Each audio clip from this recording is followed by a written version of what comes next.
এ ভারতবর্ষে কারো দেওয়ার ক্ষমতা নেই, কেউ দিতে পারবে না। ঠিক আছে, কারো ক্ষমতা নেই। আর ভবিষ্যতে 2-4 পিস ছিল, গরম করে রাখা হয়েছে। বাহ। এই যে এরকম এরকম পিস দিয়ে। ও লাভলি। বলো এই পিস তুমি কত বাইরে গেলে করে কত?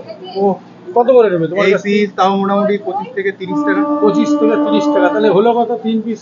তিন পিস তোমার এদিকে যদি 25 টাকা করেও ধরা হয় তাও মোটামুটি তোমার 75 টাকা পড়ে যাবে। 75 টাকা পড়ে গেল। তা 75 টাকা খালি চিকেনের দাম পড়লো। আর আমার কাছে কি বাসন্তী পোলাও দিয়ে এরকম 3 পিস চিকেন দিয়ে 70 টাকা। এত কম দামে কি করে দিচ্ছ তাহলে তুমি? এত এত কম দামে মানে বসাক বিরিয়ানি তো সবসময় তো মানে ধামাকা দিয়েই থাকে।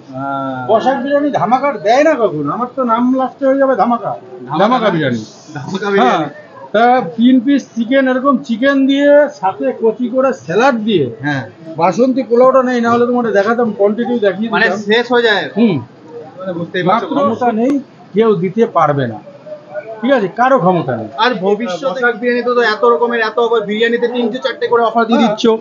তারপরে বাসন্তী পোলাওতেও এত রকমের আরো কি আমরা এখানে কোনো অফার দেখতে পাবো? আরো কি কম্বো দেখতে এখানে পাবো? এখানে না পারলেও এখানে হয়তো আমি নিচের দিয়ে দোকান খুলছি, পেলে পরে সেদিকে ট্রান্সফার হয়ে যাবে। মানে বসাক বিরিয়ানি নতুন আউটলেট খুলছে। হ্যাঁ খুলছে, মানে এখনো দোকান মানে পাচ্ছি না।